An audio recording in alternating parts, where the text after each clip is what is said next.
Hurricane Milton made landfall as a Category 3 storm south of Tampa overnight. Fierce winds, heavy rainfall, and multiple tornadoes. The storm knocked out power for more than 3 million customers with catastrophic flooding and 120-mile-per-hour winds. Parts of the roof of Tropicana Field, home of the Tampa Bay Rays, and see just how strong those winds were, ripped off that roof. Hundreds of emergency personnel were being housed there during the storm. A construction crane crashed down in St. Petersburg after authorities warned there wasn't enough time to secure it. Drinking water shut off in the Tampa area after a water main break. The predicted storm surge up to 13 feet, flooding densely populated areas on the coast, including Fort Myers. The governor says 9,000 National Guardsmen have been mobilized, along with 1,400 search and rescue first responders. I've lived here all my life. I've never seen anything like this.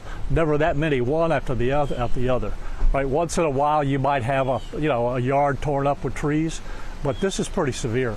This is severe damage that could have been a heck of a lot worse than it was as far as loss of life, but it's still something that I've never seen, and there's a lot of damage. I'll take a look at this. This is a dramatic video of a tornado passing through an intersection in Fort Pierce, it's St. Lucie County.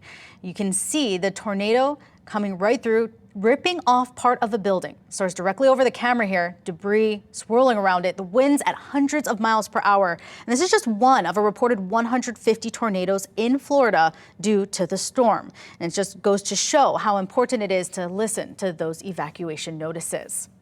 And this is Punta Gorda. Boats left all over the waterfront from storm surge. You can see how they were swept onto shore, crashing straight into telephone poles and power lines. As we mentioned, some areas had storm surges up to 13 feet.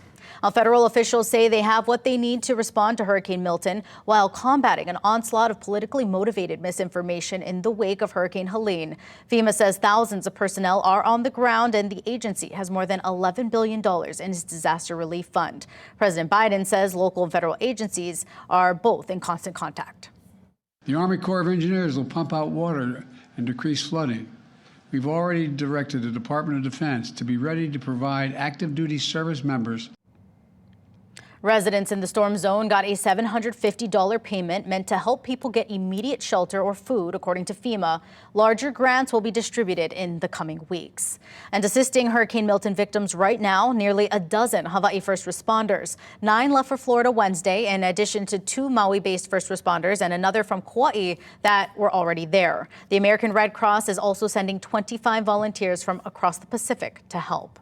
What we're seeing is a lot of people from Hawaii are going over there, and they're looking to us to be in leadership roles in many cases. And one of the reasons why that is we have that recent experience with the Lahaina fires. The Red Cross tells us volunteers are well equipped to assist the tens of thousands in shelters. We have more information on how you can help the Red Cross on KITV.com.